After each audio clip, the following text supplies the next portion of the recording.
My parents are perfect for each other. They've been married for 26 years. They're not here, calm down. They're not here.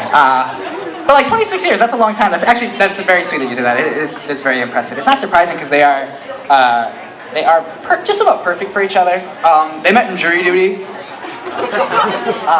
which is really cool because leading up to the two meeting, my dad he tried to get out of it. He tried to get out of jury duty, and my grandma was like really well known in my hometown. She ran the bank of Mount Clemens, which at the time was not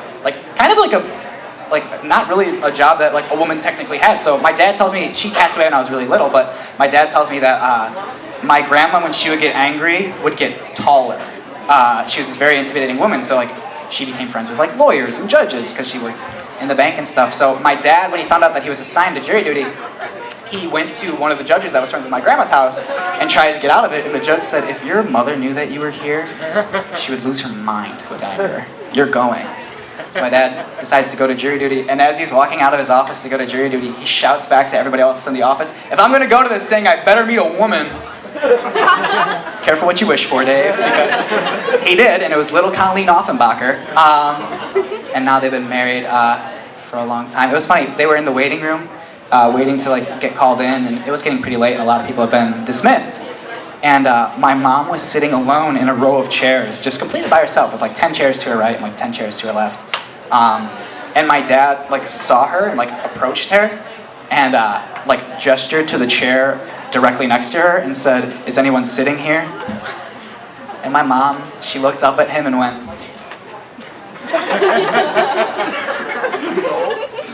so they started talking, and my dad started talking about his interests and everything that he was passionate about.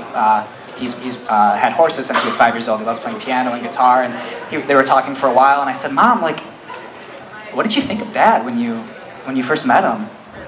She looked at me, and I'll never forget it. She said, I thought he was such an arrogant ass. And I said, what do you think of him now? And she said, he's an arrogant ass. And you know what? He really is. He really is. I really like thinking about my parents' story because it kind of teaches the lesson that it's kind of silly to come up with this dream, perfect person that you imagine, this fantasy human. And a lot of us do that, and we're all really guilty of that. And by the time we meet an actual human being, we don't think they're right for us because they're an actual human being, and we can't tell that that's a good thing. And my parents, it just kind of happened for them, and it went well. And I think about stuff that I see on social media about how people think about what they want their next relationship to be. I'll see people post pictures, and we all know the classic one where it's the person taking the picture has their hand extended, and there's someone in the frame leading them somewhere like a forest, and there's some stupid caption relationship goals, or the stupid heart eye emoji, and and I think that doesn't sound great because why are you leading me into a forest? What do you plan on doing? And if you're not planning on hurting me, you know who might? The animals that live in the forest. Bears or centaurs. I don't want to get eaten by a horse person. I saw that fifth Harry Potter. That's what happened to Umbridge. She was the worst, am I right? Yeah, thank you. Relatable comedy. Good goofs. But you also see people post this sentence for my next relationship, dancing in the kitchen is a must. That is something I saw someone post. For my next relationship, dancing in the kitchen is a must. Why? Why is that a must? There are better musts to be had, lady. What happens when you're on a date and you're talking to somebody? Oh, tell me about yourself. Oh, well, I work really hard. I have a full-time job, and whenever I have free time, I try my best to really give back to the community. I love volunteering. I love community service, especially if I get to help kids or animals. I love kids. I love animals. I have 2 dogs. I love them so much. I love to read.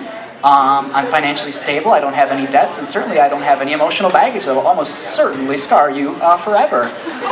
Cool. Sounds good, Stu. Let me ask you this question real quick. Dancing in the kitchen. How do you feel about that? What? Do you feel about dancing in the kitchen, Stuart? I don't really understand. Just answer the question, Stu. How do you feel about dancing in the kitchen? I guess I've never really thought about it. Cool. Check. And there's no second date.